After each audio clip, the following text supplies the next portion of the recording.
Bamporiki Edouard yinjiye mu rukiko yemera icyaha aremera icyaha ariko ntasobanure ngo ni ikihe. Umugore wa Gatera yaje kugira ibibazo agafungwa, Bamporiki agakorana n'ubutabera amwizeza ko azamufasha nka minisitiri.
ndashishikariza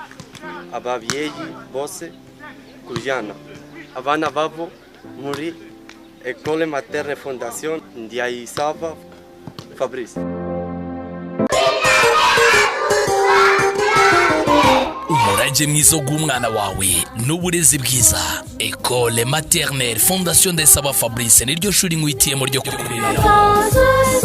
Rifite abarimu b'inzobere baturutse mu bihugu bitandukanye. Umwihariko wa École Materne Fondation Ndiyayisaba Fabrice utasanga ahandi nuko amasomo atangwa mu rurimi rw'igifaransa. Zana umwana wawe tumuhe uburere bujyanye n'ubupfura. Ibyo byose kandi biherekezwa no gukina. Kwiyandikisha ku bazatangira mu mwaka w'amashuri 2022 na 2023 birakorwa buri munsi mu masaha y'akazi ku cyicaro cy'ishuri giherereye Kicukiro Ziniya munsi gato isoko rya Ziniya. Umanutse aparika amakamyo ugakatsa mu kaboko k'iburyo urahabona icyapa cya École Materne Fondation Ndiyayisaba Fabrice. École Materne Fondation Ndiyayisaba Fabrice, éducation de qualité, patriotisme et développement. C'est la rentrée ce matin. Reka tubahe ikaze n'inshuti bakunzi nkuko twatangiye tubibabwira mu gitondo ko duherereye ku rukiko i Nyamirambo. Bamporiki Edouard yinjiye mu rukiko yemera icyaha aremera icyaha ariko ntasobanure ngo ni ikihe kuko urubanza ntago ruratangira kuburanwa mu mizi.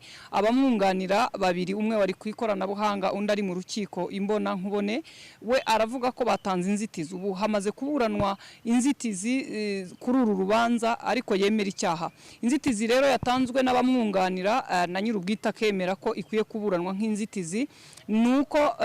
avuga ko uru rukiko rwisumbuye rwa Nyamirambo cyangwa Nyarugenge rudafite ububasha bwo kuburanisha iki cyaha bishingiye ku ngingo y'174 aho bavuga ko iyi ngingo ivugwa ku bijyanye no kwihesha icyundi ukoresheje wenda ububasha n'ibindi.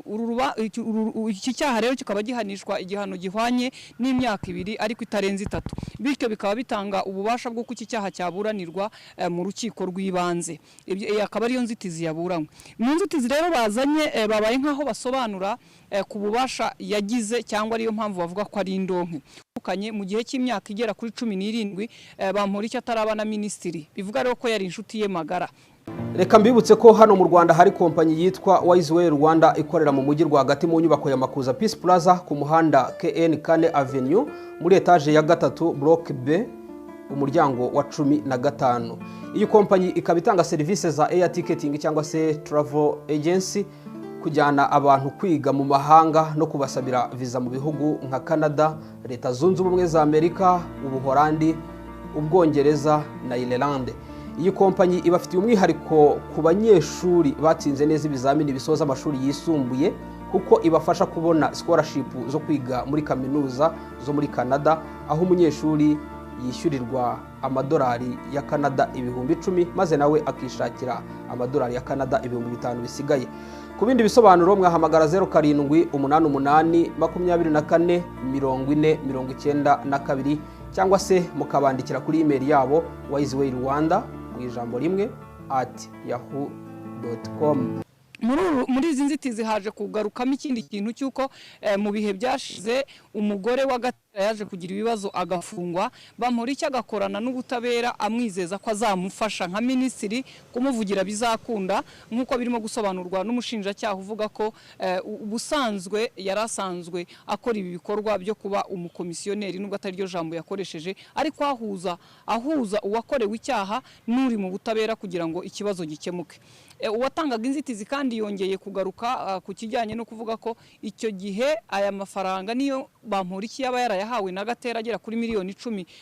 muri icyo kibazo cy'umugore we wari ufunzwe ari ibintu bisanzwe kubera ko yari inshuti ye kuba rero bagiye kureba Bamporiki yari yarahanye inka n'uyu mugabo Gatera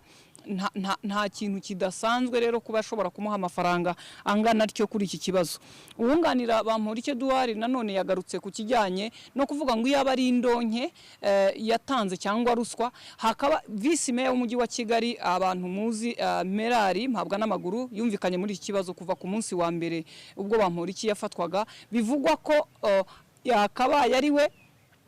nawe ari hano mu rukiko kuko yaba yarakiriye ayo mafaranga ariko kuba adahari ni igisobanura ko nta mafaranga yamwijeje ibyo rero bikaba bikuraho icyaha cya ruswa ariko bikaba byashyiraho wenda icyaha ari nacyo bemera ababuranyi kijyanye no kwihesha icyundi kuko ayo mafaranga agera kuri miliyoni 5 Bamporiki ashobora kuba yarayakiriye aturuka kuri Gatera ariko atigeze ayatanga kuri mpabwa n'amaguru nka ruswa ako rero akaba ari umwungana avuga ati ntabwo ari ruswa ntabwo bikwiye kuza muri uru rukiko niyo nzitizi batanga kuko iyo yaba ruswa uyu mpabwa n'amaguru nawe yakabaye ari muri uru rukiko umushinjacyaha ahawe ijambo ryo gusobanura impamvu urukiko rufite ububasha yabaye nkaho asubira ku kijyanye n'ibikorwa bitandukanye ariko cyane bakavuga bati mutwemere tukaburana mu mizi twagaragaza uburyo iki gikorwa cyakozwe ari ruswa ingingo isa nkaho cyangwa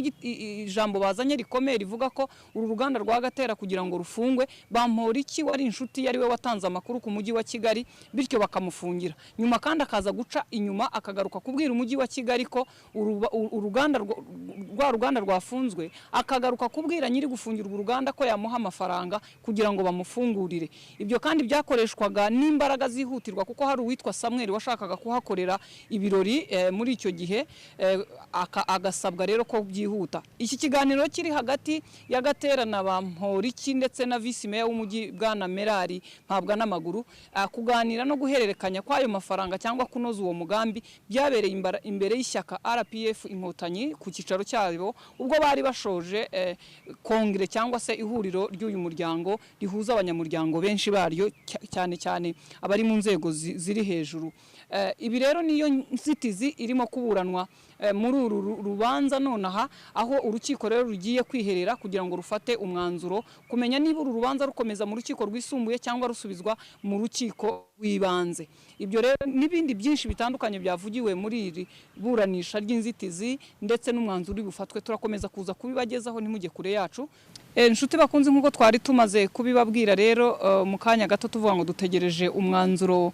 w'inteko iburanisha umucamanza n'inteko igize inteko iburanisha uko ari batatu n'umwanditsi wa 4 n'ubushinjacyaha buhagarariwe n'abashinjacyaha babiri na Bamporiki Edouard uhagarariwe cyangwa wunganirwa n'abavoka babiri umwe uri mu rukiko n'undi uri kuri Skype ariko wo kuri Skype utigeze yoroherwa n'ikoranabuhanga cyangwa na internet by'umwihariko muri iyi minsi itarimo gukora neza atumvikanye cyane ubu rero umucamanza n'inteko iburanisha muri rusange urukiko rufashe umwanzuro kandi runawusomera mu ruhame nk'uko biteganywa n'itegeko kuri iyo ngingo iyo byemewe bitashyizwe mu muhezo hemejwe ko urukiko rufite ububasha bwo kuburanisha icyaha Bamporiki Edouard akurikiranyweho ubu rero akaba agiye kuburanisha kandi cya kabiri bakaba basanze kuba Gatera yarahaye amafaranga Bamporiki mu bihe bitandukanye kandi ari byo byashingiweho ubwe nyirubwite yiyemerera ko yakiriye indonke yaturutse kuri Gatera ubwo rero nukuvuga ko urubanza rugiye kujya mu mizi kuburanwa muri uyu mwanya tuvugana nsohotse hanze mu gihe urukiko ruhaye ijambo umushinjacyaha kugira ngo asobanure ibyaha birimo bibiri icyaha cy'indonke Bamporiki Edouard akurikiranyweho n'ibindi bagiye gusobanura imikorere n'imigenzereze y'iki cyaha ndetse tukaza no kugira igihe cyo kuza kumva ushinjwa icyo yemera nuko yagikoze ndetse agasobanura n'urukiko ubwo rero ntimuze kujya kure turaza kubagezaho ikindi gice cy'uko urubanza rwagenze uyu munsi ntimujye kure ndabashimiye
Ijabo Life Center ni umujyanama ku myitwarire yirukana umuze mu mubiri ugacukubiri n'indwara za hato na hato. Egera aba bahanga rero bahanga muri iyo mihangayiko ituruka kuri stress cyangwa imirire mibi. Mu Ijabo Life Center baragukorera reflexology ariyo nkanguramyakura, detoxification ikura imyanda mu maraso, hydrotherapy igabanya ibinure n'umubyibuho ukabije ikanasohora imyanda mu mubiri, aromatherapy ihashya indwara zifata imyanya y'ubuhumekero, ndetse na massage ivura ibibazo by'umugongo n'andi mavunane. Ijabo Life Center bakorera i Kigali iruhande neza rwa gare ya Kacyiru, ahoroheye buri wese kuhagera. Hagamijwe ko korohereza abarubavu, Nyabihu, Burera na Gakenke, Ijabo Life Center yabafunguriye ishami Musanze aho bita Teta Goshi ku Bayehova. Wanahamagara kuri 0784373030. Amagara mazima, igisobanuro cy'iterambere rirambye.